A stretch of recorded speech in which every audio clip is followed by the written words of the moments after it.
How do I know Joey Morales? He was at the squadron. He was at NSSF as the YMC for a while. Yep. Yeah. Before I went on deployment, my first by myself YM1 tour, I leaned on them heavy for advice. Yeah. If I would have taken one of them with me, it would have made it easier. So Ace is a funny. He's a funny story in the sense that I liked him. We became friends right off the bat. I'd say we loved each other as chief brethren and just as people, right? And one day, in the effort of protecting feeling like I was protecting one of my guys, I wasn't quite accepted, and I didn't quite get along with some of the dudes in the Chiefs quarters. Me and the Cobb the Cobb was awesome. He was totally different than anybody I could have imagined or thought of. And I say this, I'm pretty sure I've said it before. I'm gonna do a shout out and try to remember right. We got Brett Jackson is the Cobb, and then who else did I shout out earlier? See, I might have to remember during the editing because I post these whenever I post these on YouTube. I always try to or YouTube and Facebook. I always try to tag them in it whenever I call them out. Yeah, but man, I mentioned Brett before, and he was awesome. He had just come from the Colorado, and they loved him and were really mad at me. I had a friend who was going to Colorado, was like really mad at me that he ended up becoming our emergency fill-in Cobb. But he helped me out, and I was really tight with some of the guys, but I was kind of not so cool with a lot of them. But Ace and me were fine. We were great. Like I loved to hang out and chat with him. And one day, because those guys were getting into there was like an argument, and the argument that went down ended up being me and pretty much the whole quarters. And as that happened, Ace was trying to get his stuff figured out at the same time I was trying to get my stuff figured out. And it ended up that these dudes being assholes caused the two of us to basically start going at each other. And I just wanted to understand what was going on. And then Ace walked off and told me to F off. And I lost it. I literally lost it. And I basically screamed all kinds of profanities right outside the Chiefs quarters. And I punched the metal staircase that was right outside the Chiefs quarters with my left hand real hard. Broke. I can still feel it. I can still feel it. Listen, man, you know what happened afterwards, right? We literally were together sitting in the Chiefs quarters waiting to talk up to the Cobb because the captain came out of his stateroom because he heard, two people yelling. Torpedomen wouldn't talk to him for like weeks because they were scared of me. They said I had demons in me for sure. But basically, we sat there crying, both of us, like, man, I love you too, man. I'm sorry. It wasn't about you. I know it wasn't about you. It was, and we basically told the Cobb the same thing. We're like, I don't know what happened. We love each other, man. So it was funny to say the least. That's kind of how it is with submariners, right? I mean, we can fight all day while we're at work. Stress levels run really high on the boat. That's right. But afterwards, it's not personal; it's business when it comes down to it. For real. But anyways, yeah, man. So I love Ace and Hector. Those dudes were my favorites. And Hector, man, he was so funny. I don't know. Oh my gosh, his wit was just absolutely too much for me sometimes. I know the name. I can't put a face to the name. Serrano, yeah, Hector Serrano. He was so cool. But yeah, man, I had a good time with those guys for sure. It was great. But yeah, so that was the New Hampshire Yeomans for sure. All right, so oh, dude, are you kidding me? I'd go back today if there was a way. If there was a way, I'd go back today. Yeah, it's a young man's game. Yeah, I'm telling you, like I'd stop eating. I'd lose, 60 pounds that I need to lose, 60 to 70, and I'd go in. That's how crazy I am. That's how much of a glutton for punishment I am. And that's funny because you're on the outside wanting to come back in, and I'm on the inside trying to get out. You just remember that we had this conversation, my friend. You remember?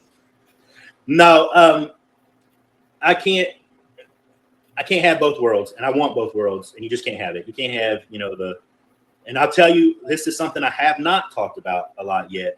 But I'll definitely tell you that it is. I do agree with a great man, a leader. I've mentioned him before. I've called him out before, Rich O'Gwyn, for a statement he taught me a long time ago, that it wasn't about the quantity of time you spend with your family. It was about the quality. And I argued with him then, and I would argue with him now that I think it's both. And because I think that the quality, obviously, the quality when it comes to life requires quantity. Yeah, it just does. Especially the way the world is today, man. It just requires it. And being away from your family as often as much as you should be or could be. Let me put it that, could be in the Navy world. I shouldn't say should, because I don't regret the fact that I was in the shipyard a lot.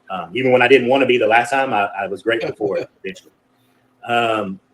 So yeah. So even though you could be away from your family, just that alone is something that really, I don't think, it's like with anything in life, right? Like you can look back and go like, my parents didn't really prepare me for this. School didn't really prepare me for this. Like, where was this at? And you could argue sometimes in those situations, you could probably argue like, hey, was it really their fault, or was it your fault for not listening? Or seeking out, what I'm saying? Were you not seeking out wisdom the way that a young adult should do, or something like that? But regardless, you cannot help but have those moments where you're like, man, you didn't get me ready for nothing, right? I think that we do a terrible job as a world, right? But especially as a country, and especially as a military force, I think we do a horrible job at really, really, truly making sure like families are supported and prepared for the kind of separation that all the military branches can go through. And that doesn't, I'm not trying to say that there isn't efforts and there aren't people who try and, like pre-deployment nights and all that kind of stuff, man. I know that's your bag there. It helps, man, but it's not enough. It's not enough, man. There needs to be like a level and a measure of like, dude, days worth of like classroom psychological talks. You know what I'm saying? Like, and it needs to be continual. It needs to be like a proficiency thing. And I just don't think it's done well enough. Unfortunately, and I don't know what the answer is other than like somebody coming in and basically being like, it's not done well enough. We need to fix this. Let's fix it. And that would have to be like a military-wide thing, and it would have to be. It'd be a lot of effort. Don't get me wrong, but I think it also depends on the leader and the skipper, right, and the CMC. Yeah, that's true too. Because some are better than others, and some of them do a really good job at focusing on that as you're leading up to the point of getting ready to go on deployment and things like that. I know since I was enlisted, even the Navy's done a much better job, I think, of pointing out mental health, behavioral health. Back in the day, it had that stigma, right? It was like, oh, your head's broken, and get off the boat. And I lived through that when I was on the Virginia. I went through that. I got a transfer eval off the boat. Essentially, it was you weren't here, right? All it said on the back was transferred to the next command. It didn't say anything about all the things that I did on deployment. I had no credit, nothing. I tried to argue with the COB and the XO, and they didn't want to hear it. Your brain case. You're gone. You quit. And I think like even now, like the command I'm at now, we have a behavioral specialist that's down on the first deck of our hangar building. That's just there. Whether somebody comes to see her or not, she's there. If anybody needs to go take a break and talk to her, she's there. The last command I was at, like I said, it was inside of a federal agency, but they had like a wellness center with like massage chairs and like a, like incense burning, and it was really dark and quiet, and you could just walk in there and sit down and take a break. And man, one of my juniors, they didn't tell me about this place until like my last 6 months at the command. I was like, I've been yanking my hair out for the last 2.5 years. You're just now telling me this is where you guys go? I thought you were getting coffee. They're like, nope, come down here, shut the door, the lights are down, just take a 10-minute break. I'm like, wow, thanks, fellas. Thanks for letting me know. Yeah, I could have used that, because the only real escape we had back in the day was, go down to the smoke pit. That was it. If you need a break from something, I even knew non-smokers that would sometimes come out to the smoke pit just to get a break from all the stress, that's going on. Sometimes you just need a minute to think. But I think the Navy in general has done a much better job with mental health and behavioral health and things like that, where we didn't have that back in the day. If you were a brain case, it was get off the boat. That was it. They didn't care. They didn't want to hear about your problems. Nothing. They didn't care. It was. Yeah, I definitely. I've talked about this before in other episodes, but I definitely. Well, I tell you what. I look back at 2017, especially late 2017, because I got out in late 2018, and I look at the help that I got. I've talked about it. I went to rehab the first time to like a veterans program through the Navy, self-referred. Right. Almost command referred. I had friends, real friends, who were like, "Dude, I'm not about to let you keep doing this." So good thing I finally found my own breaking point. And But even before that, 4 months before that, I saw a counselor, a clinical counselor, who she was awesome. Janie, man, I wish I could. I need to try to find her last name. But dude, she was great, and that was my first experience with that kind of stuff. And I thought about it too, like because I go to meetings of all kinds of types, like Celebrate Recovery, which is like a Christian group, AA. I love the rooms, right? And I'm telling you, I go in there, and I'm like, bro, I cannot help but say this. I'm trying to stay focused on me and focused on us as alcoholics, but I cannot help but be like, everybody needs this. Like part of me is like, you don't have to be necessarily addicted to alcohol. Everybody needs to go through this checklist of mental process on a regular basis. It's just good health. It's just good mental health in general. And I think, yes, like you said, stigma society, right? It's just, it's definitely prevents people or causes people to believe that they don't need it. And man, I think some of the old timers would even be honest with you that like, if they were to go back in time and if they were to have had stuff like that, like not necessarily have mental breakdowns or not necessarily go through like exactly what I went through or what you went through or anything like that, like, but just to have the opportunity to like, a brain psychology, life talk outlet. Besides, sometimes you don't even need that. I go down. I talk to chaps all the time. Shit, bro. I've had skippers that I'd be like, "Where's the skipper? We got a meeting." Oh, he's still down with chaps. Listen, it's somebody to talk to. You know what I mean? So you know me, I'm a faith guy, right? Like, and it's a big deal for me. And I'll tell you, I'm gonna share a story. Let's share a story because that's what this is about. Right. This is my life or your life. It's a quick one though. So I try to place this every time I think about it. I try to place it in the right place in the timeline. And what I believe was going on was I basically had gone through rehab, I'd had my counseling, I was doing really good. I was in a good place on mental health, but something happened, and I can't recall what it was, but I lost my cool, and I needed to get out, and I needed to go see somebody, and I did. I went to go see the chaplain, and listen, it was like brother to brother. It was almost as like if Peter and Paul had sat down and Peter was freaking out and losing his mind. You know what I'm saying? Like, this dude and me, when we connected, it was an almost, I'm telling you, beyond Navy, beyond even religious terms, it was almost like an instantaneous, like, as I started to speak to him, when I went to go, like, having a, if he was available type meeting with him, as I started to speak, it was like he, like, completely was on the same wavelength. And we came together as two dudes who were tied in the faith. And he started to, like, what we call in the supernatural spirit world, his chaplain, and to go figure, he was kind of like a charismatic guy. He wasn't like a, he kind of came from some of the same places I came from denominationally as I was raised. And he started what no other way to put it than like prophesying. And I don't mean like prophesying, like telling the future type deal. I mean like speaking into me, you know what I'm saying? And saying things in a prayerful manner about me, towards me, that nobody could have known.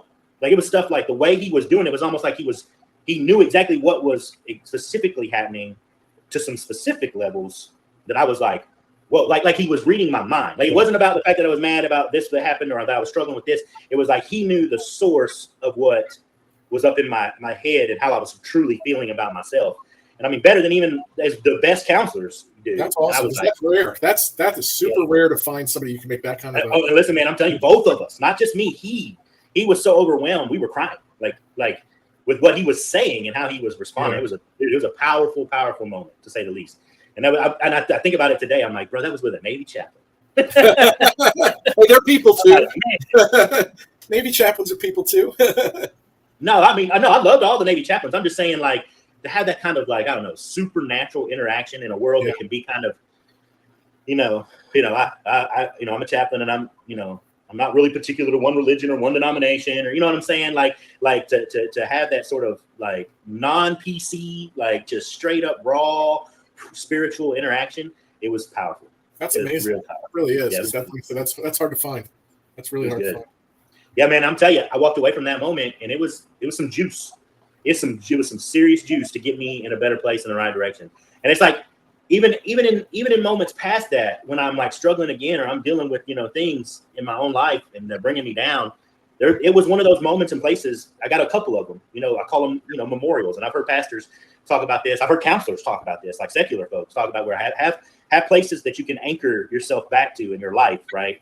And I'll tell you, man, that day, that moment, that like little bit of an hour, right? That was with that. It's an anchor. It's a no joke. Like that's where God showed me He's watching me, and I was like, there's one of them right there, type moment. So it was good.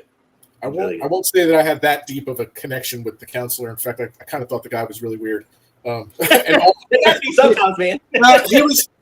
He was socially awkward and weird, but just a good listener. But I don't even think maybe it was even him. I think like I have that anchor, that moment in time where I think of the things that I said that I got out, that I went, wow, that relief, that moment, that sigh of relief. You're like, it feels good, yeah. And even at the highest levels of stress, back to them. And again, nothing like what you're compared to. I'm not trying to compare, but nothing like what you had, where you had a cool person. He could have been a cardboard cutout. He might have been one. That's a good thing to say, though. I'm glad you're saying that. That's important. Just the fact that I was able to get it out, and even now, like my kids, every one of them, they all struggle, right? And I tell every one of them, no, I don't want to go to counseling. You should go to counseling, not because of anything else other than somebody to talk to that isn't going to judge you. Right. And that's for a lot of people, that's hard.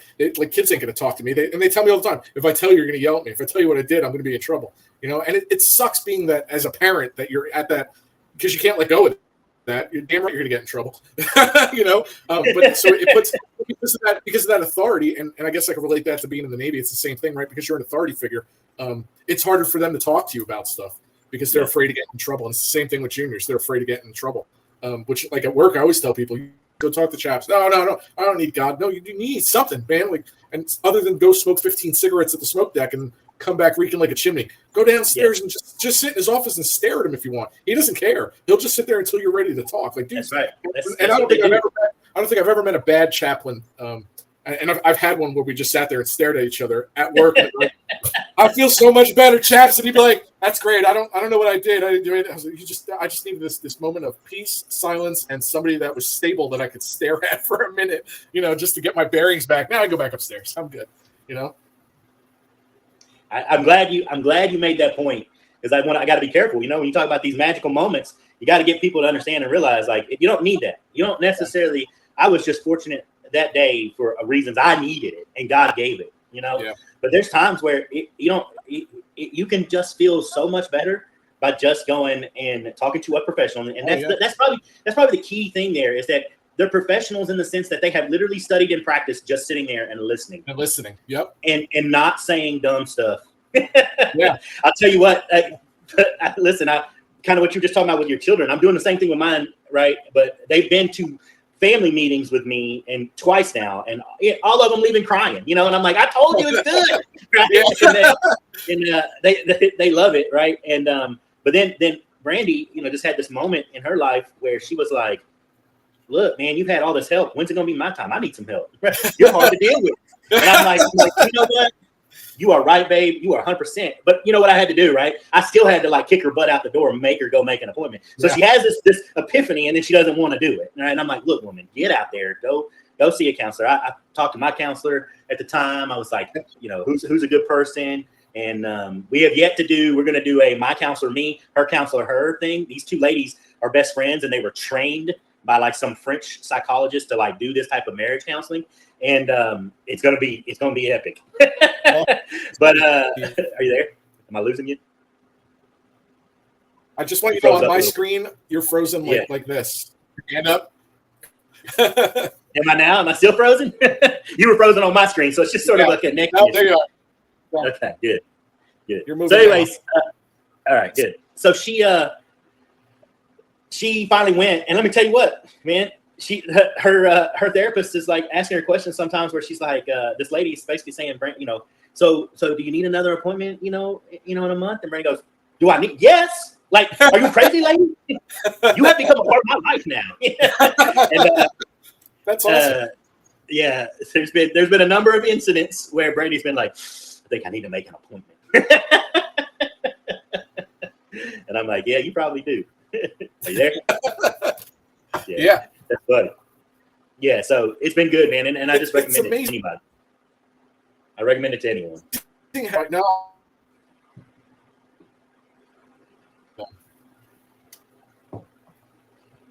What'd you say? I think we missed it. Say it again.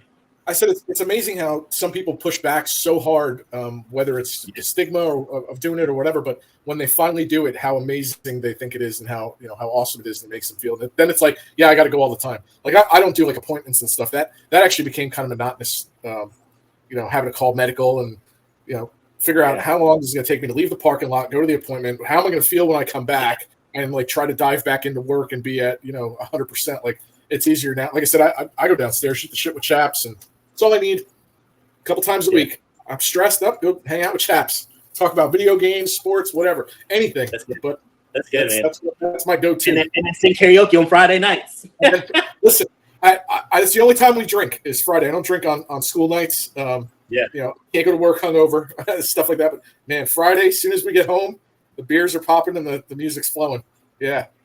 It's awesome. That's awesome. I love it, and I can't wait to be a part of it. It's going to be great.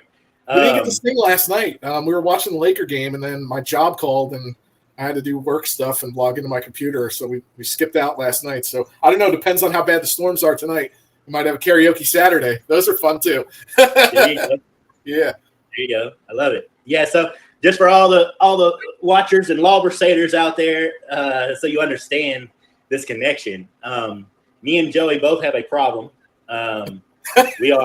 We are addicted like no other type of addiction, and that's coming from an alcoholic to karaoke. I think he's got it, and I never thought I would ever say this. I think he's got it worse than I do. But it's like so therapy, man. It's like therapy. It is. Just let it all out. You can just let it all out, and no matter how bad you sound, the more I sound. So. Yeah, that's right. I'm a rock star in my mind. That's right. Yeah, and that's why I don't like it. I hate it when people hate on karaoke, because I'm like, no, man, you don't understand. It's not just about like whether or not we can sing great. It's just about singing. It's about there's something to it, right? That like, again, going from my faith perspective, that's why it's a biblical thing, and you're told to do it. That's because there's something about it that's just freeing and releasing and connects you in ways that are just good. And so yeah, soul cleansing. Yeah. We haven't talked in other episodes. I haven't talked about it. Even with Nate, I don't think we talked about it a whole lot. But the key thing for this discussion of karaoke is we had an epic, and I know other people and other boats and other commands and friendships and stuff have similar stories about other stuff in other ways. But our thing was karaoke's on Thursday night especially when the Nukes got into crazy, amounts of shift work and stuff like that. If we could, and it was a potential, and we were able to, duty day or whatever, or the duty day the next day, didn't matter. We were at Christopher's in Groton, Connecticut. By the way, I still keep in touch with some of those folks from there. I try to, anyways. From the bar itself. Yeah. No kidding. Yeah, for sure. Yeah, Devin. I've tried to message her a couple times. Oh, bro, I'm about to give you some really sad news. You ready for this? Uh-oh. You remember the guy that ripped Bobby Stern's shirt, David? He was the guy bartender. He's kind of gruff and big, and, a little thick, and he would party with us and drink with us just as much as anybody would. He ripped Bobby's shirt. Yeah, it was one night. You may not have been there. It was one night that we were there doing karaoke, and him and Bobby were singing together and messing around on the back patio, and he went up and did something with Bobby's shirt and ripped it off of him, and it like popped some buttons. It was funny. It was hilarious. The way the whole thing happened. But yeah, if you weren't there, you wouldn't remember it. But David, you probably would remember David. He was the dude bartender that was always back there. Not the old white-haired guy, but he was the bigger, I remember the white-haired guy. Yeah, bigger, thicker guy. He passed away, man. He was. I got pictures with him. No kidding. Matter of fact, I think I even have him on Facebook. I might pull one up so you can see who he is real quick. But yeah, dude, he passed away, man. It was sad. He's not that old. Like he's not the oldest of all the people that work there for sure. Yeah. But man, he was definitely my favorite. And far-wise as like closeness is concerned, I was probably closer to him than I was anybody. I knew everything about him. He knew all my family, all that kind of stuff. But so anyways, that's sad, bad news. That kind of stinks. Yeah. But you were a staple at the bar at Christopher's. Did you eat dinner there? I said you were a staple at that bar, man. Didn't you eat dinner? Oh, yeah. Remember? Because that's how you found it, right? You're looking for places to eat. Yeah. I was I was geobashing, and the way that I found it was actually a buddy of mine who was an LDO supply guy, David Machine Parada, shout out. And David and me, he was in town for some school thing. He wasn't stationed there, but he was in town, and he wanted to get together, and so we did, and we went to this bar because it was like, hey, where are we gonna go? Let's go to this local spot. So I knew about it. Then we started doing karaoke at Applebee's. It was from this Christmas party that I knew about it and thought, hey, this place is cool. We started doing karaoke at Applebee's, and then I saw the sign on Christmas that they did karaoke every Thursday night, and I was like, let's do it, let's go. And then I started eating there pretty much after we did karaoke a couple of weeks in a row. I was like, yeah, this menu looks good, and people would get food beforehand and stuff. So I'm like, So being a geobasher, if I wanted some really good meal, I'd go in there. And by the time I left Groton, man, those people like they knew what I wanted, what I ate. They made stuff special for me. And remember my going away party? Were you there for the going away party? No, bro. Plates and plates, or not plates, but like bins of free sliders and wings and fries and drinks on the house. Like they literally did a huge like boat going away party for me for free. That's awesome. Wow. Yep. Like every hour, George would come out with trays of some shot for free. It was so cool, man. It was so cool. And it was just because. Say what? They still open? I think so. I think they are. I really do. They have a Facebook page, Christopher's in Groton. But yeah, man, they it was a home away from home, and it was it was good that it worked out that way, because I'm gonna tell you right now, to begin with, it was shady, and not on their part, but on my part, there was definitely some. I didn't do anything egregious, but there was definitely some inappropriate behavior on my end, for sure, and eventually the karaoke lady, the bartenders, and everybody else knew my family, including my children. So if I got drunk and acted a fool, or anybody started trying to flirt with me, the karaoke lady would come out from I'll never forget Annette. She would come out from behind the desk and tell this girl, "Don't touch him."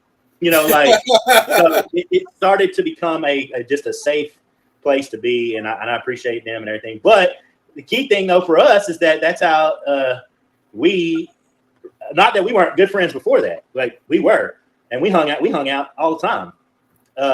We got really close though. I think did we go to your house and party with you and the kids and stuff before karaoke? Before karaoke. That's what I thought. That's what I thought, man. Karaoke. But I think and I had known, I think she was one of the first nukes to get to the boat when I was there. It was him. Damn, he's a chief now. Who'd you say? The machinist mate. He might even be a senior chief now. Wilson. Yeah, it was him, Wilson, Henderson. And Henderson came out a couple of times, so he wasn't there that often. Broxton, remember Broxton? Yeah. Oh yeah. Yeah. Oh God, what was the song he sang? Lost my computer. What happened? There we go. Oh, you're good. I can see Kings of Leon. Yeah. Which one did he sing? Help me out. Kings of Leon. What's the song that Broxton? Sex is on Fire. Sex is on Fire. That was always his go-to. Was set my Sex is on Fire. I think they're all out of the Navy now, right? For the most part, except for Wilson. Wilson, I think, is still. Yep. Yeah. Ross, he is. I was there with him. I got to sit with him and his wife, Ashley, and the kids, and have dinner with him right before I got out of the Navy, because he was on the. I cannot remember which boat pulled in. Mississippi. No. Virginia. He was chief on the Virginia. That's right, and they had just pulled in. Yeah, man. It was a good night. I really enjoyed catching up with him and everything. Man, I'm trying to find this picture. I know it's out there somewhere. I talked to Matt once in a while. He's in Florida now. They were trying to send me to Guam, and I knew Matt was out on one of the tenders out there. And I had to call him, and he was like, "Yeah, come to Guam. This place is great. I'm a real estate agent. I got my own real estate company." I'm like, "Dude, aren't you a lieutenant?" He goes, "Yeah, it's awesome. You need to come to Guam." And me and the wife were actually considering it. We were thinking about going to Guam before Oklahoma had become an idea. I think he's still in. I don't think he's gotten out yet. No, he's out. He's out. But yeah, he's out. Real estate thing again. His face. He's doing the real estate thing. He's got a barbershop too. I talked to him a couple months ago because one of my juniors was going out to Guam and had questions. Really? Yeah. See how small the world. I'm still making connections with those people, with new people, right? Yep. No, listen, man. I got guys. I got dudes who showed up on the New Hampshire. Oh, you know who was the captain of the North Dakota? No, North Carolina. No. Oh shoot, I can't remember. I think I'm getting it mixed up. I want to say it was in North Carolina. I do want to say it's North Carolina. Reese, Commander. Yeah, Dan Reese. Yeah. Dan Reese. So, yeah, dude. Okay. I lived in a barracks room, and he lived 2 doors down from me. No kidding. Yeah, so, it was awesome. Funny story. Shout out to Dan Reese. So he was was he in 04 on Mississippi? I think he was, right? Yeah, McGrath was our skipper, so he was the 05. He was in 04 as the XO. So we had we were getting ready to do our what do we call the first trial? Alpha trials. We were doing Alpha and Bravo trials. Yeah. And the Cobb called away field day, and I told him, I'll send Junior down to the Chiefs' quarters, but I've got to get the pre-underways done. We're not going anywhere. From the finish the pre and skipper. And he and I to this day do not remember what the argument was, and I got very loud with him. And the next thing I know, during field day, I'm cleaning his stateroom floor, scrubbing wax off the wall, off the bulkhead from where the cooks had splattered wax with a damn scribe while he was up at a meeting. And this entire time I'm in there, man, I'm steaming. I am just steaming. Like, why am I cleaning bulkheads? And this dude's up at a meeting. Why can I not be an O? And I shit you not, on that maneuvering watch is the day that I had the epiphany to drop an LDO package. That's when I wrote my first package, that underway during Alpha and Bravo trials on the Mississippi, because Dan Reese had me scrubbing the damn wax off the bulkhead in his stateroom. Yeah, we had a big argument, and from that point on, I was like, I'm going to be an XO one day. I'm going to do his job. And I ran into him. He was up at the squadron he was at Squadron 12. I love it. And I had him right before he took over on that boat. It was right before he was going there to be the skipper. And I told him that story, and he laughed. He's like, I don't really remember it happening that way. I was like, I do. I remember the steam coming out of my ears. But he was the spark that lit that fire. They got you. I love it, dude. I love it. So that's awesome. I got another one. So you remember Cap McGrath? I had him in my cell phone as CO. Like, I put all my COs in my cell phone, and his was CO McGrath. And I was in DC. I was an ensign, and we had flooding basement. It wasn't a septic tank. We had this big tank in the floor that had a pump on it, and it was overflowing and just backflowing sewage into my basement. So I think it was like 11 or 12 o'clock at night. So I told Alexa, hey, call the CO, and it called him by accident instead of my CO at the time. And I'm like, sir, he's like, hello. And I'm like, I'm so sorry. I'm not going to make the meeting tomorrow, and I'm not going to be able to come in. I've got flooding in my basement. There's sewage everywhere, and we're trying to suck it up with shop vacs and stuff. And he's like, wow, Joe, that's terrible. And he goes, you should probably call your current skipper, though. And I was like, who is this? Like, I had no idea who Alexa called. And he's like, this is John McGrath. And I was like, wow, I did not mean to call you. I was like, whoops, thanks a lot, Alexa. Wrong skipper. That's awesome, man. Yeah. I think I still have his number is probably still on my phone as CO McGrath. I don't delete any of that stuff. Never know when you're going to have to get in touch with somebody that's not on Facebook. Yeah, for real. I'm a pack rat, man. I don't get rid of anything. Yeah, I don't either. My wife hates it. I save every little thing. You never know when you're going to need something. And right. maybe that's because we're submariners, right? And going underway, you just get used to. You can't just go to the store and buy it. So if you have something, you hold it close. It stays in your rack under lock and key because you're like, I'm not going to be able to get another one if I lose this, right? So I think coming out of the submarine community, that's instilled in us that everything has value. Everything's important because you can't just replace it at will. That's right. Yeah. That's right. Yeah, you can use anything, for anything really. Oh yeah, when it comes with duct tape, just add duct tape. If you can nuclear red, yeah, nuclear red. EB red. That's wow, right. I haven't seen that stuff in a minute. Yeah, we called it nuclear red just because it was what the ELTs used. So that red tape was on every bag. Every yellow bag had nuclear red tape on it.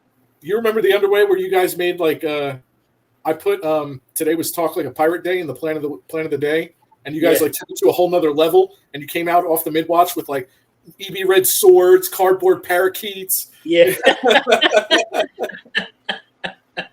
Dude, we were ridiculous. To say the least.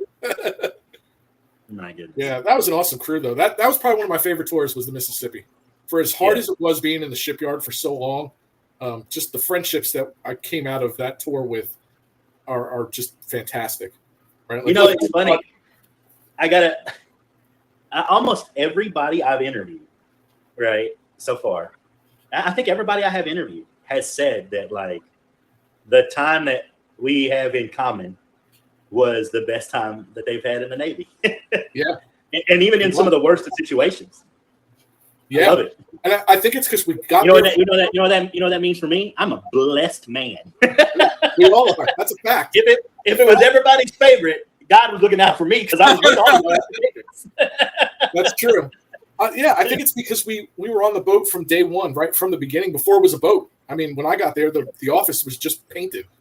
That's where I met Matt and Ross and Broxton and Trevor. Trevor, that dude. Trevor Bach. He was a blast. But yeah, and then we got to see it all the way to the end, right? Even for the ones that the guys that didn't go overseas to take the boat to Hawaii. For a lot of us, a lot of the plank owners, that tour kind of ended in Groton. For most of us, we were ready to go to shore duty, and I think that's why we're so tight knit. Why we were so close. And even Coners and Nukes, we had our Coners and Nukes battles, but it didn't matter in the end. Like, look, who would have thought this many years later, and I'm on your YouTube channel. That's awesome. Yeah, as my first representative for the non-Navy world. Yeah, that's right. And you're right. I'll tell you this: the Mississippi messed me up, to be honest with you, because when I went to the New Hampshire, so I went from the Mississippi, and that relationship of just like there was no watertight door. It felt like, and no matter how hard people tried to make it that way, there was guys like me and you, and the relationship you had built with us to begin with, and then other relationships that everybody had across the boat where we were just tight. Like, it wasn't, there was no, it was no Ford guys, aft guys. And, no, because we started that way. We started there. Started that way. That's right. Started that way in the building. Yep. But yeah, man, I went from that, which was phenomenal and very supportive and just really good. Probably, definitely, one of my best. It's hard to say. My first sea tour is my first sea tour. It was great, right? Like, when you look back on it. Yeah. Right? And I had a lot of help there. And I keep on feeling like I'm leaving that one out. But I will definitely say that, probably as a sea time is concerned, Mississippi, or sea tour, I would agree with you. Relationships there, it was just awesome. Then I went to the New Hampshire, and man, I showed up to a boat where the officers and chiefs hated each other. The forward and aft hated each other. It was causing actual problems on the submarine. I showed up while we were repeating our pre-deployment whatever test they do for, I forget what it's called, because that was my first one. Everybody made fun of me because I have such a small rack. But that they were having to redo their test because they failed the first time, and it was terrible. It was so ugly back and forth. I mean, I got into the discussion of what I would call the forward guys, ringleaders, chiefs. Like, one time I was like, why? Like, why be this way? Yeah. And almost in an essence, their answer was like granted, they had reason, right? And I understood the reason, and I admitted to them that they weren't entirely wrong, but it was no need for hate. But their reason pretty much boiled down to, Nukes all thought that they were better than everybody else. And I was like, listen, they do, and they're wrong for that, but you can't fix it by just being, by leaving it alone. Yeah. And I was like, we can fix this. We can make this better. And they I don't think they were really willing to hear it. I will admit that, like a lot of places in my life, and I've talked about this, and that this is a theme of the show. That definitely during that time, man, I was a double individual. I was really good and just awesome in certain ways, but I was also a turd and in the wrong and goofy other ways. And so I'm realizing now, 42 years late, but I'm realizing now that 43, I should say 43. Yeah, my birthday's in August. That, when you do that, you lose some credibility. When you're kind of like, and let me give you an example. I'll give you a good example. Regardless of how much I love to work out and I exercise and I was in shape, man, I was controllably out of standards. I could have easily have fixed it. You know what I'm saying? And I didn't. And I show up to the boat with, they obviously will know that I've got a waiver, right, to stay in the Navy. You know what I'm saying? And like, yeah, when I'm trying to, then I show up to the boat as a chief, and I got one guy who's already failed the PFA twice and is about to fail it, his third time. Of course, they're going to look at me and be like, "How can you lead that guy?" You know what I'm saying? Like, and so like, I don't blame them for that. I don't. And my drinking, and my personal, level of just general overall discipline in my life was weak. It really was. And at times, to be honest with you, I was wishy-washy. I wasn't as consistent as I should have been. And, I get that, people see that and they just don't, then your benefits, only the really cool, chill, patient people will capitalize on being your friend and working with you because of your strengths. You know what I'm saying? And so I can't always expect people to be like, to love me and to go along with things. And so it was hard. I tried a lot to try to get us to stay together, stay one crew, one screw. But it ended up getting that way. I mean, it did. Some of the bad blood sort of either thinned out or left, and me and some of the other guys became like tight. Yeah. There was a group, the NAVT chief, the ET Nuke chief, me, and the A game chief. We were like the four musketeers, man. And the EDIP chief was a part of that too for a little while. But like you couldn't separate. We worked together, yeah. And then Ace was a part of that for a little bit, and then Hector was definitely a part of that for a good bit too. Like, well, I tell you what, our hey, only Ace made senior chief, nobody else did. Sad party, let's drink ourselves stupid type deal. And I wasn't even eligible. I wasn't even going to make it because I wasn't qualified EDMC. But the Nuke guys had already been up for it like 3 or 4 times, qualified EDMC, and they didn't make. Boy, let me tell you what, people almost fell in fires. My minivan. You remember my minivan? The brrr, minivan. Yeah, I was still driving that thing. Still did. And more doors got broke on it that night. And I almost couldn't get into it anymore. The minivan. We went from the park to the parking lot in my minivan of the hotel room, because at that point we were in the hotel room before we got barracks rooms. And I got so drunk that I went outside to smoke. Obviously, in such a drunk state, I was in the bent over state, like where you can barely keep your head up, walk. Because in that bent over state, I tripped over some bushes. I don't remember this. I only got this like later. I tripped over some bushes and hit my head on the brick wall, lost my glasses, woke up or got up at some point, maybe finished smoking. I don't know. Went inside. My buddy, the ETC Nuke chief, saw me and said, "Oh man, okay, I'm gonna go to bed." I got blood on my face, and he was so drunk. And I wake up the next morning with 30 minutes to make it from that hotel to the other end of base to a serious like practice brief. Actually, no, it's our first day of real briefing. No, it was practice brief. Practice brief for doing our dual media discharge. Wow. As the chief, as the MDiv chief, like we're getting rid of our like most radioactive material in the plant. We're discharging it out the boat. That's crazier, almost as crazy as a total refuel. And I showed up with this. I managed to jump in the shower, wash off the blood and the dirt, find my EAB glasses, get to this meeting, and just be walking in with like 2 minutes to spare, sitting down as the captain out loud in front of everybody, civilians, shipyard civilians, my division, all the divisions on the boat. Everyone goes, "What happened to Chief Law?" I was like, nothing. I tripped and fell and hit a wall. And he goes, "What?" He goes, wall 1, Chief Law 0. And, yeah, wow. that was like my MO, man. Like that's the kind of behavior we had, that I had personally.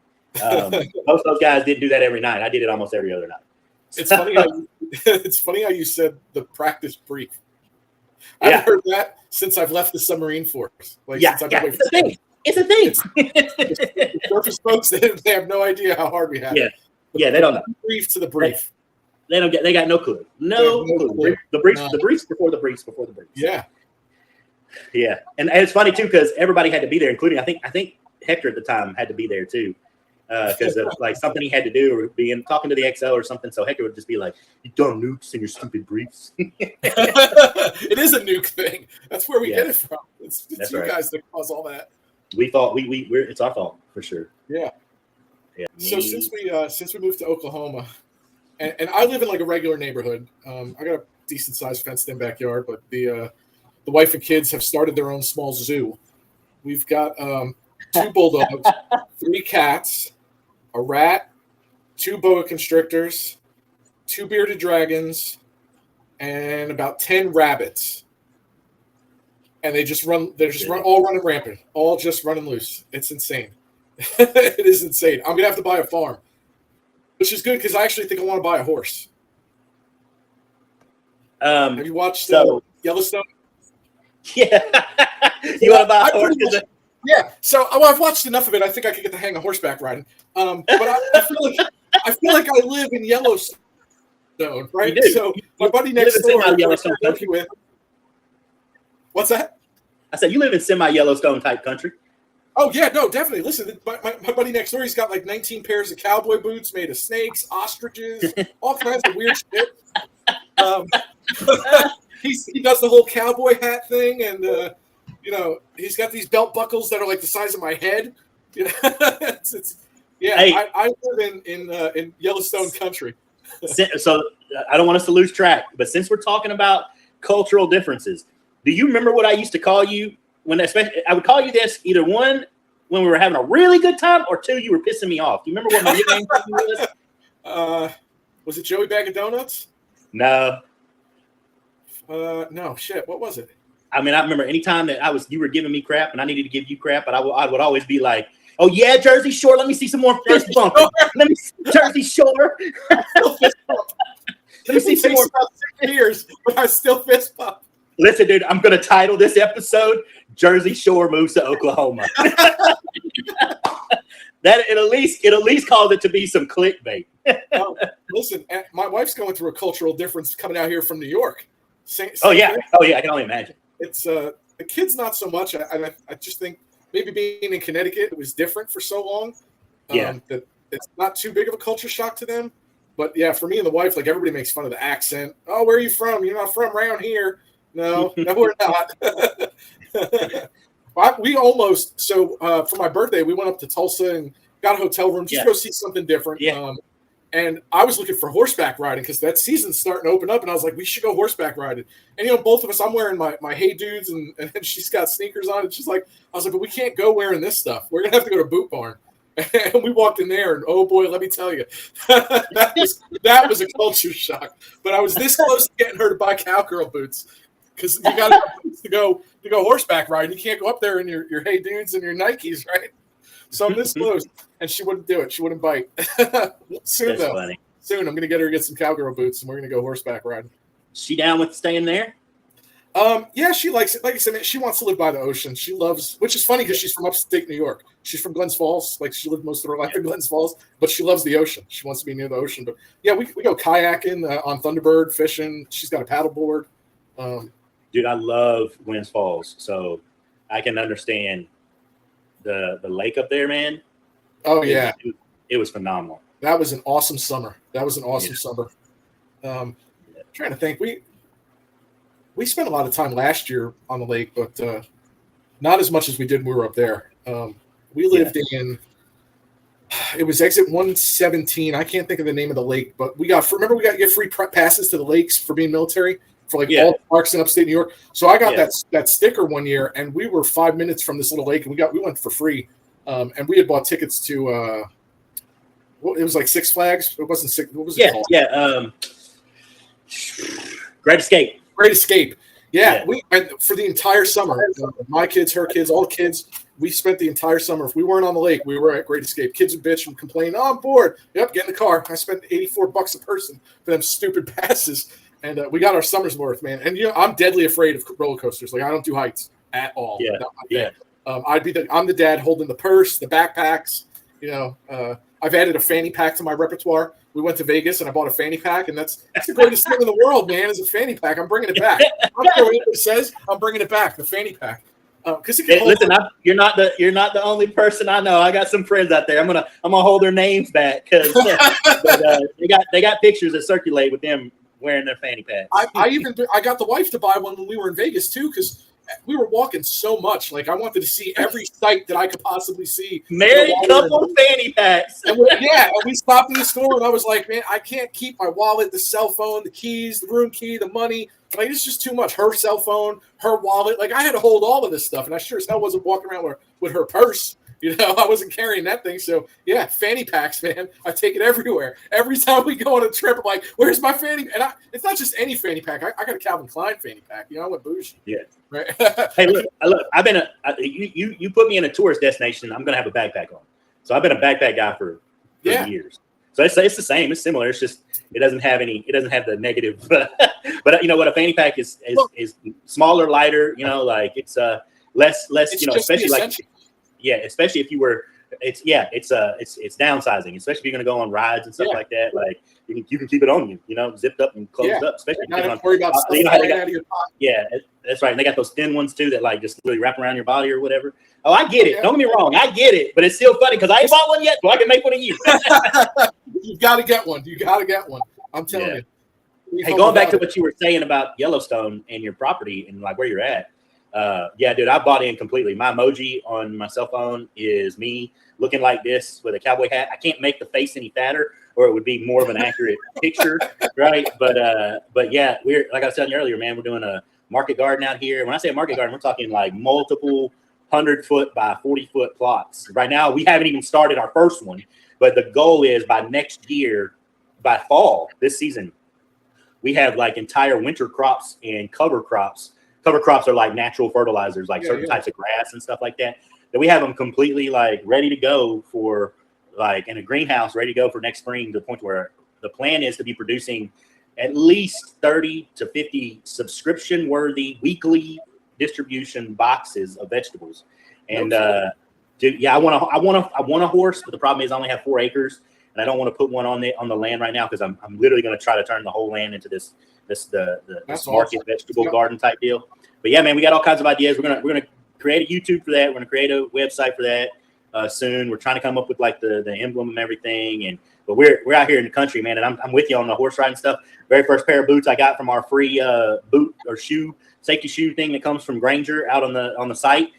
Even the training guys get it because we got to go to the plant. We're required to go to the plant, so I get these free safety shoes. Yeah. I got a pair of Justin boots. I love them. Now my uncle and a lot of Oklahomans and definitely Texans would say the same thing. They're like, "Hey, that's a square toe. What are you wearing a square toe for?" And I'd be like, "Look, man, shut up. Other than the shape of the toe, these boots are just like yours, okay? Just because I ain't got a green toe, right?" So, but I'm planning on getting another pair eventually, and I don't know if I'm ever going to do pointy toe though. I don't know if I can do it. I've tried them all. They're funny looking. It's very funny looking when I walk in them. I can't. I got a hat, but I need a bigger one, especially because now I got all this crazy hair. Yeah, I love it though. I do. I'm digging this whole bald man's mullet. I'm all about it. It looks good, man. It looks good on you. The beard definitely. It fits. I feel it. I did it for. What'd you say? I miss your baby face. I won't lie. Yeah. I don't. But no. But I don't know. I mean, I don't know if I'm gonna get rid of it, man. I might for a season just give my face some air. Yeah. I dig it. I actually need to make an appointment. I'm going to next week to there's a nice called Noble Barber. It's like a privately owned place, and they're real good about long hair and bearded men, and they got all kinds of good natural products and stuff like that. I'm due. I only go once a couple months, but I'm definitely due. I need to go get trimmed up. But yeah, man, far as the culture is gone, goes, especially Southern culture and stuff like that. We are plugged into the whole farm concept and lifestyle. And we have 2 dogs. We're thinking. I'm really contemplating on getting a third because our dog from upstate New York, Lorenzo Fettuccini, the Italian Greyhound. Yes, my family is a bunch of racist, non-politically correct people. We didn't name him Lorenzo. He came as an Italian dog named Lorenzo, but we did add on the fettuccine, and that's obviously a cultural, not nice thing to do. But it fits, man. I can't help it. His legs are stringy, So, anyways, he's a miniature greyhound. Essentially, he's getting old. He's about to pass. But we got 4 cats, 2 inside, 2 outside. The mama had 4 babies, and 3 of them are still alive. And dude, I love our cats, man. Our cats are they're like monsters. They take care of the property, and they walk the whole property, and they stay right here. They only go over to the neighbor's house to mess with his cats, and then come back. And they're farm cats, man. So I'm with you on And my family, man, if they had the opportunity, we'd have a zoo. Oh yeah. Oh, chickens. We got chickens too. We got eight. We got, yeah, we had eight. We got. Say what? Had to draw the line somewhere. Could not do chickens. Yeah. So hey, listen, man, we ain't been buying eggs. Like the only time we think we're gonna have to buy eggs, and may not have to at all because we bought a group of them this year too. So we had 8 from last year, and we got 9 from that group because we traded a rooster for 2 other roosters. Long story. We did it really to help out the other person, but we're probably gonna eat one of these roosters soon. And yeah, bro. Listen, my son, my youngest, has already slaughtered and prepared one of his chickens last year. That got one of the hens that got older, and she ended up having a physical problem that she can't overcome. It was gonna kill her anyways. So basically, we cut her throat, bled her out. He 14 years old, went out there and defeathered her, did the whole 9 yards. And I took a bite of her leg. And was like, oh, okay. She's not. I understand why she's not a meat bird, right? Because she's not like the juiciest. I couldn't do it. She wasn't the juiciest thing, but like for a while, it's making broth and soups and stuff like that. Anytime these chickens stop laying or we have too many roosters, I don't think you're allowed to eat the pets, man. I don't think that's supposed to happen. Sorry. Okay, so these guys they're not technically pets. They're work birds, right? Do they have names? Say what? Do they have a name? Do they have names? No, the roosters are the only ones that have names because you can't help it. They have such personality. They have to have names. Those roosters. That's a pet. You can't eat that. One of them is named Yoda, and he should not be because he does not fit the Jedi Knight Yoda. He is so mean and nasty. Like he'll literally and you hear all these things, about people having troubles if you ever look into it with roosters and some roosters being mean. He'll wait till my son's back's turned to jump up on his back and scratch it.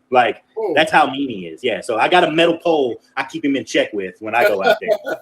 He knows he's gonna get knocked flat on the ground if he does his little feathers up and everything. And then we got Smokey, and Smokey's awesome. He's this giant barb rock, and barb rocks are they're like a speckled black, gray, and white all over their feathers. It's a really cool color, and he is ginormous, and he's cool. Like if he knows you got food in your hand, he'll come up and politely eat out of your hand. He don't try to attack nobody, and he keeps everybody in line except for Yoda. We had to separate him and Yoda. We had to buy a new chicken coop because the one we had that was already here and that was built that we had cleaned up and fixed up and everything. When we put Yoda and him together, he kept Yoda up on the very top hen box because he wouldn't let him come down. Because Smokey was like, "Nah, I'm gonna whoop your." I'm gonna kill you. See, you have when you have stories about the pets, you can't eat them. I know, man. I know. Now, granted, the hen, it was easy because she wasn't even a year old, and she was not nameless. There was no experience other than she had this physical problem, So my wife did talk to her and set her butt in warm water to try to help it out. And literally talked to her on the back porch for a good hour. So my wife was like, I'm not eating her. She said, we connected. So yes, to your point. Because my neighbor, and again, he's an Oklahoman, with all the rabbits we have. So we only have one female rabbit. And Kristen thought when she brought this thing home that it was a male rabbit. She didn't know the difference, so she named him Bob. Well, Bob got pregnant. And Bob had baby. And she said, Bob has had 5 litters with all these other rabbits running around. So we try to keep them separate. But when they're out in the backyard, at some point, I don't know how they're doing it, but they're breaking loose and getting Bob pregnant. So we have about a litter of 5 to 8 of these rabbits that are just running around every couple of weeks. I didn't know rabbits can get pregnant that quick. Within 30 days, he's got another litter coming. I mean, they're all over. And the kids, they're cute and fuzzy. Let's have them running around the house and. It's insane. But so we left Bob's name as Bob. We still call her Bob. But he always jokes around bring them over here and I'll make some stew out of them. Which one rabbit stew? It just sounds disgusting. Rabbit in general, if it's some type of meat I can't put on a pizza, I don't think I want to eat it. And I'm like, dude, you can't. I can't eat that because they have names. As soon as they're born and they start growing fur with colors, there's Oreo and there's Cookie and there's Peep. I couldn't have Peep stew or Bob stew. I just couldn't. But I told them just to get rid of the rabbits. Whatever happens to them once they leave my property, That's on you. I don't care if you want to eat them, but I couldn't do it because they got names. Like I yell at Bob all the time for eating stuff. Like, or she'll come out of the pantry. I'm like, she ate a whole bag of cookies by herself. as we speak right now, this is our fourth bedroom.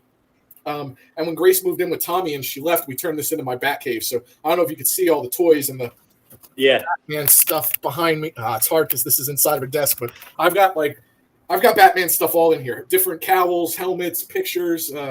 So this is my bat cave, right? My PlayStation's in here, and I used to have a T-shirt business. I got bored and the wife bought me a Cricut, so I was making my own T-shirts, and I'm starting. Randy's got one. It's awesome. So she bought me the T-shirt press for Christmas. And for a little while, I was selling T-shirts online. I've got like a whole T-shirt company on Facebook. But I digress. As we sit here, I'm sitting next to, I think this is George, the bearded dragon. I don't touch them, so I won't really pick him up and show them to you. But I promise you, there's a 2-foot-long bearded dragon sitting on the floor of my back cave because we're running out of room for all these godforsaken animals. I had 2 snakes in here last week, but now they're outside the door. They're everywhere. If I open up the door, I'll probably have a bunch of baby rabbits running around because Lynn feels the need to have to let them run around the house every once in a while for exercise. I'm like, they're babies. They don't need it. They're in a cage. They don't need exercise. They're running. They don't need exercise. They're running. She's got an animal called an axolotl. Have you ever seen one of those? It's a fish that looks like a dog. It walks on 4 legs, but it's a fish. It's an underwater creature that has 4 legs. It's called an axolotl. I've got one of those. Yeah. I'm telling you, I've got a damn zoo. I'm telling you. I'm going to have to buy farmland. I have to. There's too many of them. I got more animals than I have kids. That's just, I don't know if that's legal. Well, maybe in Oklahoma it's okay to have that many animals living under one roof. It's crazy. It's wild. I can't wait for you to see them all. I can't wait. It's gonna be fun. My kids are gonna love it. My kids are stupid. Oh yeah. I mean, every one of my children are gonna be there. That's awesome. I think even Matt's the oldest boy. You might remember him. Yeah. He just moved out. He's sort of kind of got. Now, he's 6'4". Yeah. He's a big old boy. He's big. Yeah. Yeah. He got kicked out of the house. For all those parents out there that struggle with that, there's some experience for you. No, he got kicked out of the house, but he was already kind of headed on his way out. But in the process, he kind of slipped up and decided in some weird way that he was going to party and hang out with his friends instead of pay rent and pay for, like even his phone bill. And I was like, bro, you're out. And I gave him an option. I was like, here's the deal. This is what we're going to do. You can, let us help you create a budget and then you can work off the money that you owe me from this past month. And he was like, okay, let me think about it. Well, he didn't want us controlling his time or his life at all. And I get it. I mean, I'm not trying to, I ain't hating on him for it. And, but I was basically like, look, here's the deal. It's either you get some true, real, actual accountability from people who've been there, done that, made that mistake 100 times, or you go live with your friends and hopefully they can help you. And he was like, yep, I'm going to live with my friends. I'm like, okay. So that's what he did. He's staying at a friend's house, but he comes over and we're good. Everything's fine. And he's about to move into an apartment with a group of people. So he's learning life. And he just got a new job at a hotel, a really nice Sheraton as a kitchen, as a chef. He's been working at a local kind of like a Mississippi burger place called Mugshots. Okay. He loves to cook. He's I wouldn't say always, but he definitely got into it the last couple of years. So he's doing well. Madison's she's a pharmacy technician up there in upstate New York, working at she's gonna be working at the Gilderland Walmart, I think, but she worked at the 2-story Albany Walmart for a while now, up there. Yeah, so she's doing good and got a boyfriend, and it's a little crazy for my taste, a little non-traditional / sinful, but who am I to judge? Who am I to judge? For sure. So, I love them both to death. I wish them good luck, and I pray for them regularly. And then the other knuckleheads, Kyla, the 19-year-old, she's probably the last one to remember you and remember us, hanging out. The other ones, they barely remember. They kind of recall, but dude, she's planning on trying to stay here for the rest of her life. But if she don't start treating her mama with a little bit more respect, her mama's gonna kick her out. just for being rude. Kids are tough, man. Tommy's. I haven't talked to Tommy since like October last year, maybe. Yeah. So let's do this. Minutes away, and he's so stubborn and hard headed. So Grace moved out. Go ahead. She moved out on good terms, though, right? No, she moved out here on good terms. We went to Galveston for a weekend because the wife had to get to a beach, and I was like, "That's the closest beach we can find. We're driving through Texas." That's a story for another day. But we had the roof and all the doors and the top off of the Jeep, and it was 104 degrees out between here and Galveston, and we drove straight through with nothing on. But yeah, when we came back, Grace had left because she didn't want to. I mean, we kept it simple for her and David: do chores. Keep your rooms clean, and that's it. And you can live here for free until you're done with high school. That's it. That's all she had to do. And she didn't like the rules, and she up and bounced while we were gone. And her and Kristen still aren't talking. They're still fighting. It's stupid. It's so stupid. She'll talk to me every once in a while on Facebook when she needs something. She'll message me, and how do I do my taxes? How do I buy a new car? And, stuff like that. But, yeah, my kids are stubborn, man. Stubborn. They don't get it. It's worth talking about. It's a good subject. We'll have to end here though, man, because we're getting to the point where this is gonna be hard to edit. You're running out of film. Yeah, I think I'm gonna run out of film. No, but yeah, I'm definitely gonna have to. I might cut it in 2 parts. That way, it'll get people to listen to it more. But yeah, man, it's a good topic to talk about when it comes to the children because it's a big thing for me right now.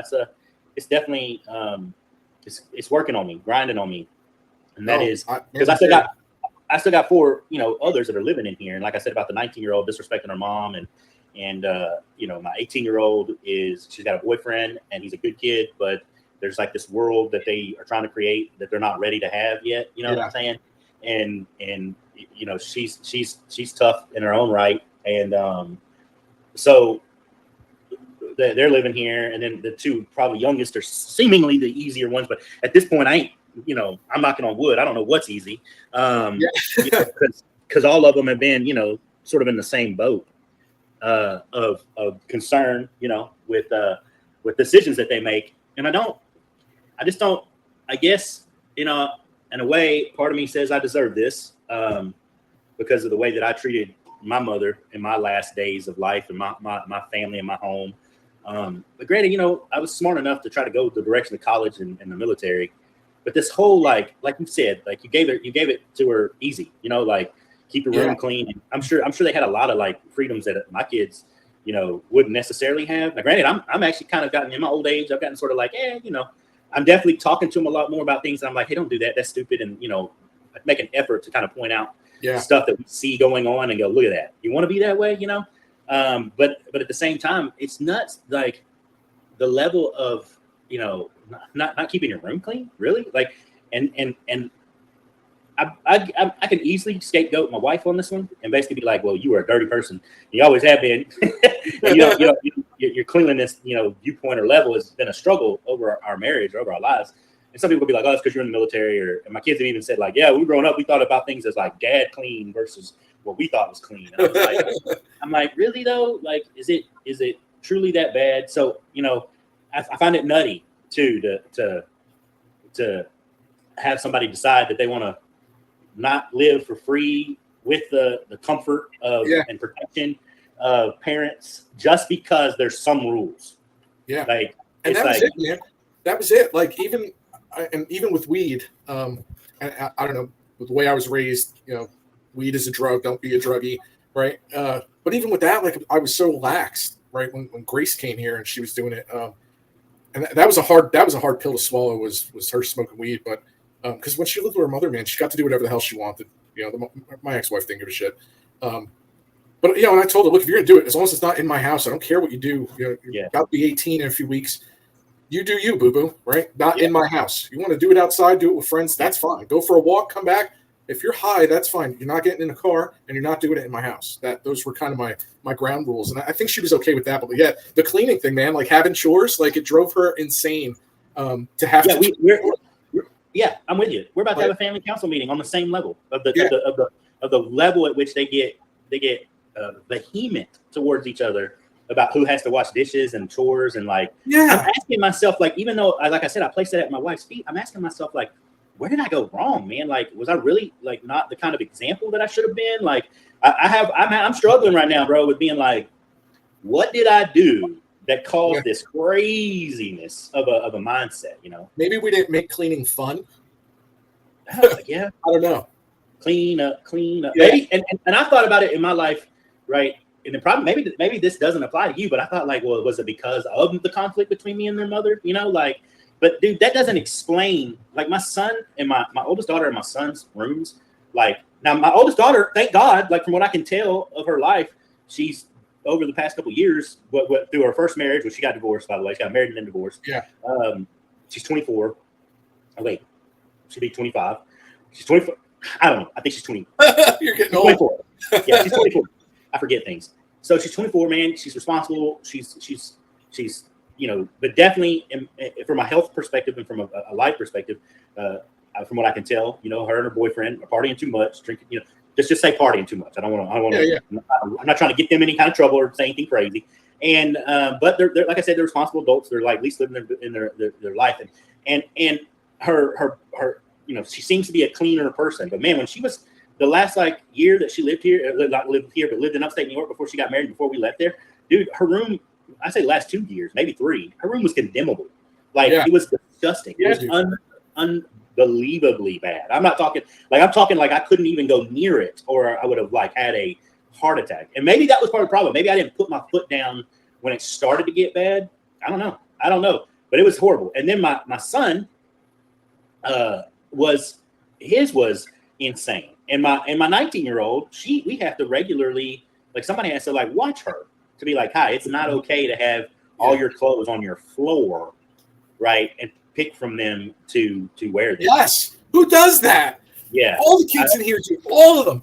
All the kids do that. Maybe it's a generational thing, man. Maybe that's what yeah, but at some point I have to ask myself, where did the break come from? What television show? What mind game? What educational thing? And you know, the only thing I can think of is that like my wife and women in our generation, not all of them, but maybe some amount of them that I don't recognize or know, weren't raised as strongly and hard by our parents' generation to keep a clean, tidy home. Not all, less were raised that way than the previous generations. All I can say.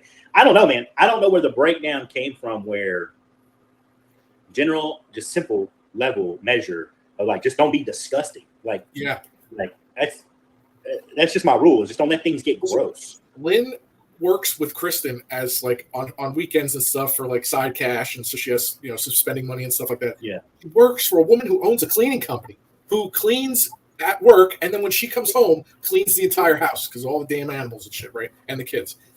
And like if you brought Lynn to somebody else's house and told her to clean, it'd be spotless. I asked her to clean her bathroom, and you know, it's a 2-hour debate on, you know, yelling, screaming, doors are slamming, hormones are raging. I just all I did was clean your bathroom. Why is it so hard to keep that clean? You know, if you're done with a cup or a bowl, put it in the sink and you wash it. Why is that so hard?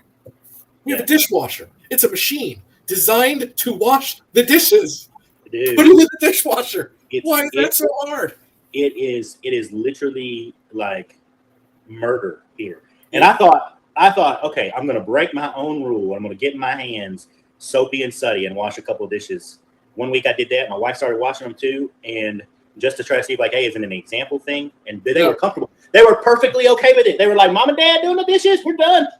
And I was like, seriously, like it changed nobody's heart or mind, man. It was really, I'm still kind of at a place, man. Anybody watching this video that's got some advice, a comment, like you think you got the answer to this, man. And I know, like Joey said, generational is possibly the key, but man, this level of, and I don't want to be that old guy that I know some of my friends are and want to be. They're probably writing their comment right now, and hopefully I'm not trying to be that dude that's like, oh, look at what they're watching on TV or look what they're doing here. Like, don't get me wrong. Like, I know that's a part of it. I know that like society in itself has a group think that it leans to and it moves toward. And maybe there's some piece in the YouTube world that I didn't catch, you know, because my kids were all like raised on YouTubers because daddy was not there.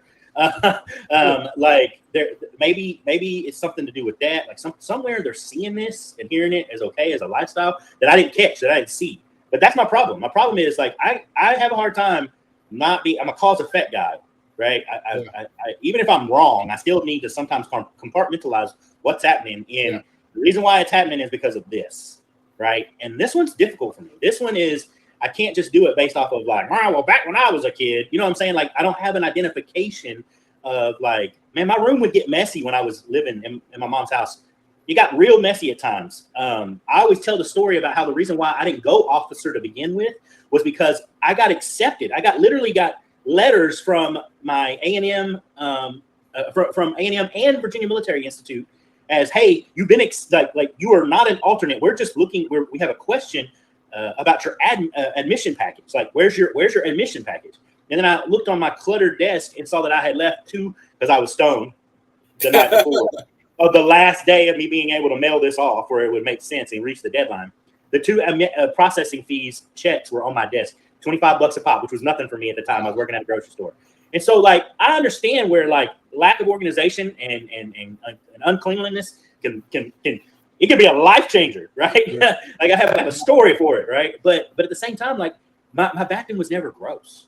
And like, when it started to get that way, like, because I thought I couldn't help it. I had to be like, okay, the sink faucet in my bathroom is starting to look like it's not silver. So I need to, it's not polished, it's not chrome. It's supposed to be silver. So I need to clean all this. You know what I'm saying? Like how that was before the Navy. And so my thing is, where did we go wrong? Sorry. I don't know, man. Yeah. I don't know. I need some help out there, YouTube world. Just take the easy way out. Blame the wives. Blame the women. That's what I've done. Yeah. I blame the women. I've already tried to do that. I wasn't very successful because I don't have the statistics in front of me. Yeah. But it's like you said, though, you got one that, you know, say, so you were talking about, so you got the one young man that's going to move out soon. That's with you? Yeah. Who's that? That's David. So, he's 18. When COVID happened, all the kids were doing the online schooling. He stuck with the online, and he didn't. When we moved to Oklahoma, he stayed online and finished high school that way. And then recently, he got a job at a place called Johnson Controls. They make HVAC systems. Absolutely, that's an awesome company. Yeah, please tell him that when you're here, because they pay him super. He's got great benefits. He's making a ton of money for an 18-year-old kid.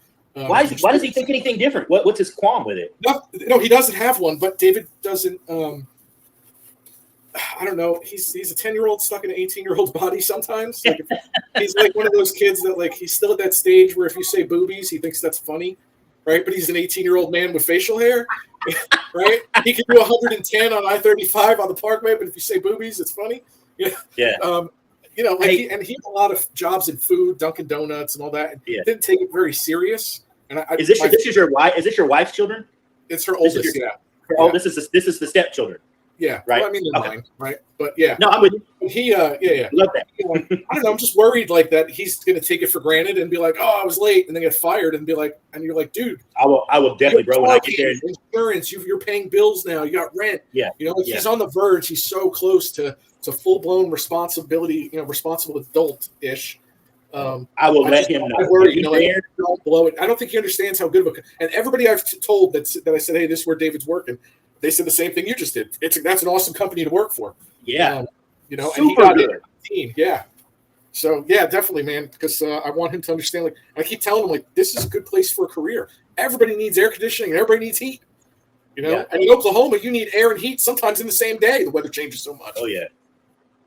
And there's all kinds of kind of like what I was talking with Nate about. Like, sometimes even problems. Like, sometimes when, like, the tree huggers, excuse me for all you tree huggers out there, when they start, wanting to get rid of things that aren't really as harmful as they say that they are, and get emotional instead of scientific about stuff, all that does is create opportunity for somebody like, David to come up with, be at least a part of the company who comes up with the new innovative, very non, damaging way of running air conditioning and, like the safest, absolutely possible. Right. So there's just so much opportunity, I think, there that, I'll talk to him, bro. If anything, I'll just say, yo, sweet deal, man. Yeah. Just like a 10-year-old would, It's been a blessing, right? Because it was hard for him when he was doing, like Lynn they're both pretty social, but when Lynn came out here, she went right to high school and, she's got tons of friends. God knows how many boyfriends we have every week. It's somebody different. She's 14. David did online school and he worked at Dunkin' Donuts and was it Wendy's, but most of those people were too old. Or he worked at a Brahms. Have you ever had Brahms? Yeah. Oh yeah. Oh my God. Dude, I'm from Tyler, Texas. That's That's the reason I think I started to fall in love with Oklahoma was when they offered me a bag of hamburgers for $5. And I was like, really? This is a thing? And they're like, yes, sir. We could do it for $7. You could get cheese. And I was like, I'm sold. Sign me up. Bag of burgers. It's amazing. $7 can go so far. That's breakfast. Well, not anymore. You can't see because I'm sitting, but that's breakfast. Where's the camera? I can't. Yep, this way. There we go. That's breakfast now. But normally back then that was breakfast, lunch, and dinner. But bag of burgers. Woo! I just passed my PRT this week. You know what I'm going to go have for dinner? Bag of fucking burgers at Brahms, and you get a milkshake while you're there. All the same place. Look, I'm telling you, man. It's so Jersey Shore, bro. This is where it's at. You're so stuck in that Northeast way of life. It's funny though. I love it. I love to see somebody besides myself understanding the contrast. Right? Like, I'm kidding. It's so different. It's so different. I digress. Yeah. I love it, man. I love it. So, anyways, he's doing well. She's doing well, and they're staying in the house. But are they both Slavs too? Oh yeah. Oh, dude, David, since he was, man, I think I met him when he was like 5 or 6, right? This kid, like, because we've always been a proponent of don't eat in your rooms. It causes things, bugs, mice. Don't eat in your rooms, you know. Yeah. And being as an enlisted, we didn't have all the money in the world, so money got tight. My house in Connecticut was old. We had field mice when the weather was bad outside. They joined us inside, right? When you have fields like I do, we got mice. The cats play with them. They've been taking a good job. They take care of them pretty well. We got a big giant field behind the house, and we got snakes, field mice, coyotes. My wife feeds the coyotes with leftovers. No, dude, I'm telling you. When I get there, bro, I'm gonna tell her. I'm gonna let her know. If she wants to keep the rabbits and the cats, then don't feed the coyotes. She wants one. She wants to get one for a pet. I'm like, no. Hey, you need to go to YouTube. You need to go to YouTube and show her. Put it on the TV when she doesn't know, like cast it to the television, and show her the videos of a bunch of special forces guys killing the coyotes that are killing the cows. They're YouTube videos, night vision YouTube videos. My neighbor has showed us those because she walked off. She got mad. He showed us a video 2 Fridays ago of prairie dogs. You know what a prairie dog? You know what a prairie dog is? Yeah. They're bad too. They're bad for.